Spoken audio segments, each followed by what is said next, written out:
यवतमाळ नगरपालिकेच्या ऐतिहासिक निवडणुकीमध्ये प्रियदर्शनी अशोक उईके यांनी विजय मिळवल्यानंतर आज प्रियदर्शनी अशोक उईके यांनी नगराध्यक्ष पदाचा पदभार जो आहे तो या ठिकाणी स्वीकारलेला. आपल्यासोबत बोलण्यासाठी प्रियदर्शनी उईके आहेत.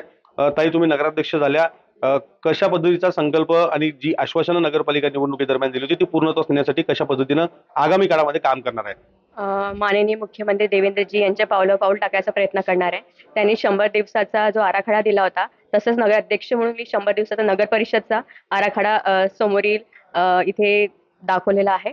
सोबतच आज आमची बैठक ठरली की 9 तारखेला होणार आहे आणि 1% टॅक्स यवतमाळचा मी त्याचा निकाली लावण्याचा पहिल्या मीटिंगमध्ये ठरवला आहे. सोबतच आज दामिनी पथकचं इनॉग्रेशन आहे.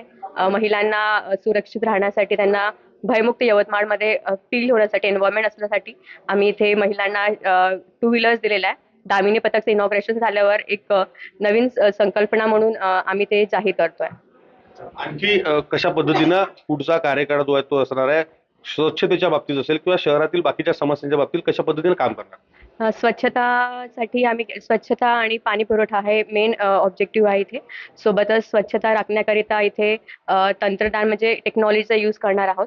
सोबतच इथे मॅक्सिमम कर्मचारी आणण्याचा प्रयत्न करत आहोत, कारण इथे थोडंसं कॅपॅसिटी कमी आहे. त्याकरिता कॉन्ट्रॅक्ट बेसिसवर आणण्याचा प्रयत्न करणार आहोत आणि एक चांगलं नगर परिषद चालवण्याकरिता सगळ्यांचा सहभाग लागेल. तर अशा प्रकारे एक स्वच्छता आणि सोबतच सौंदर्यीकरण करण्याचा जो संकल्पना आहे तो पूर्ण करणार आहोत. निश्चित यवतमाळकरांच्या मनातल्या ज्या काही अडचणी आणि प्रश्न आहेत ते सोडण्यासाठी मी कार्यतत्पर राहणार आहे.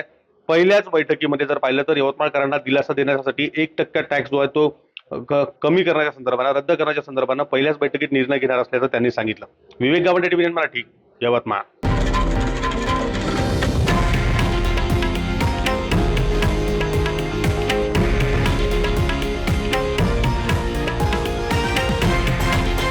हे आहे देशातील नंबर 1 न्यूज नेटवर्क आणि आपण पाहत आहात TV9 मराठी, एकमेव.